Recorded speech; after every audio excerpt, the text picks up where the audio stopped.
আসসালামু আলাইকুম। আশা করি তোমরা সবাই ভালো আছো। তো আজকের ক্লাসে তোমাদের স্বাগতম। তো আজকে আমরা একটি এইচএসসি একটি ম্যাথ নিয়ে আসলাম। আমরা বিগত ক্লাসে আমরা দেখছি দশমিক সংখ্যাতে হেক্সাডেসিমাল সংখ্যায় রূপান্তর করছি। আজকে আমরা রূপান্তর করব বাইনারি সংখ্যাতে অক্টাল সংখ্যায় রূপান্তর। তো এই বাইনারি সংখ্যাটি বা এই বাইনারি সংখ্যাকে আমরা অক্টাল সংখ্যায় রূপান্তর করব। তো দেখি আমরা বাইনারি সংখ্যাকে অক্টাল রূপান্তর করি। তো আমরা প্রথমে বলি এই বাইনারি থেকে অক্টাল সংখ্যা রূপান্তরের ক্ষেত্রে কি রুলস প্রয়োগ করতে হয় সেগুলো আমরা প্রথমে বলি। তো ভাইয়া মনে রাখবা যে বাইনারি সংখ্যা থেকে অক্টাল সংখ্যা রূপান্তর করার ক্ষেত্রে পূর্ণাংশ যেটি থাকবে, অর্থাৎ এই পূর্ণাংশ এটা হচ্ছে ভগ্নাংশ। এই পূর্ণাংশ লেখার ক্ষেত্রে ডান দিক থেকে বাম দিকে তিনটি সংখ্যা করে এই তিনটি সংখ্যা করে আমরা ভাগ করে ছোট ছোট ভাগ করব এবং এই ভগ্নাংশের ক্ষেত্রে বাম দিক থেকে ডান দিকে তিনটি সংখ্যা ভাগ করব এবং প্রতিটি ভাগেরই বাইনারি মান লিখব। তো আমরা লিখি পূর্ণাংশকে ডান দিক থেকে তিনটি সংখ্যা করে ছোট ছোট ভাগ করব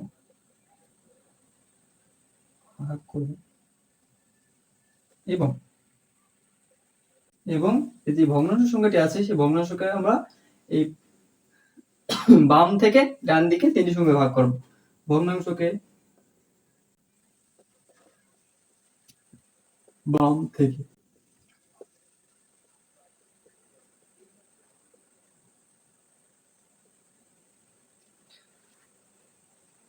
তিনটি ছোট ছোট ভাগ করে প্রতিটি ভাগের বাইনারি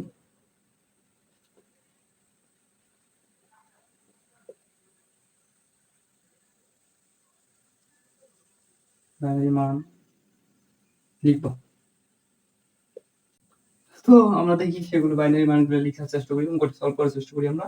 তো এখানে আছে পূর্ণাংশ, কত আছে পূর্ণাংশ আমরা লিখে ভালো এখানে নতুন করে 1 0 0।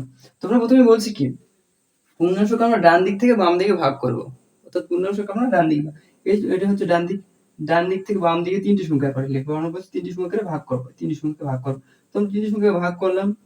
তো ভাইয়া এইগুলোর বাইনারি মান এখন বাইর করি আমরা। তো ভাইয়া তোমাদের একটা ট্রিক্স বলি আমরা যে এগুলো বাইর করার ক্ষেত্রে 1 2 4 এই রুলস তোমরা ফলো করবে। এটি আমাদের নতুন, এটি আমার ট্রিক্স।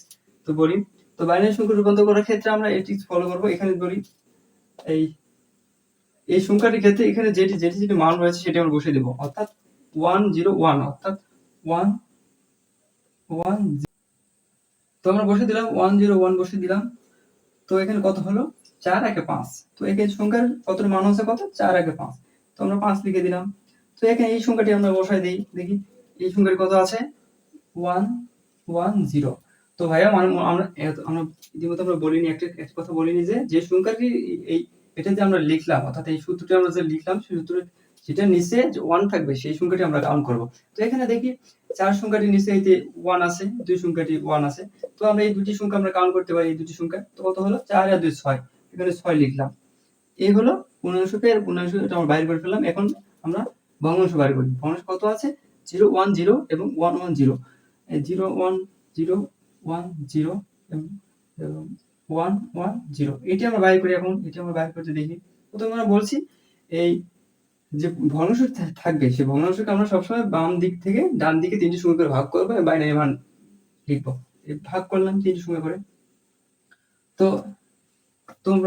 আমরা এটি বাইর করি, যে সূত্র ক্ষেত্রে প্রয়োগ করি আমরা দেখি। আমরা প্রথমে বলছি এই তিনটি মান বসিয়ে দেব, অর্থাৎ 0 1 0 বসিয়ে দিলাম। তো আমরা প্রথমে বলছি যেটি এই সূত্রের যেটি নিচে 1 থাকবে সেটা আমরা কাউন্ট করব। তো এখানে কোনটা নিচে 1 আছে, 2 এর নিচে 1 আছে, সেই ক্ষেত্রে আমরা এখানে মান দিতে পারি কত 2। তো এখানে দেখি এটার মান দেখি, এখানে কত আছে 1 1 0, এখানে লিখে দিই 1 1 0। এখানে মান কত আছে 4 এর নিচে যেহেতু 1 আছে, 2 এর নিচে যেহেতু 1 আছে, এই দুটি সংখ্যা আমরা কাউন্ট করব। তো কত হলো এখানে 6।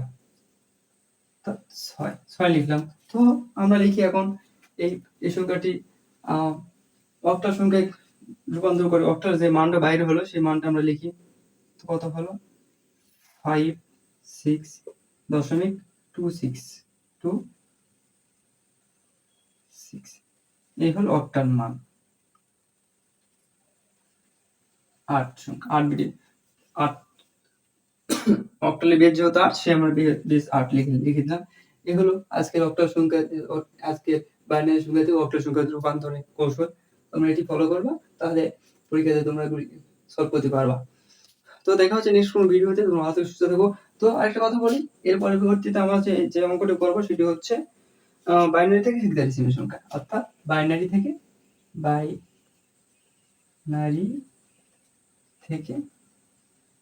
হেক্সা, অর্থাৎ বাইনারি থেকে হেক্সাডেসিমাল সংখ্যা আমরা রূপান্তর করবো এর পরবর্তী ক্লাসে। তো তোমরা ভালো থেকে সুস্থ থেকো। আল্লাহ হাফেজ। আবার দেখা হচ্ছে নেক্সট কোনো ভিডিওতে।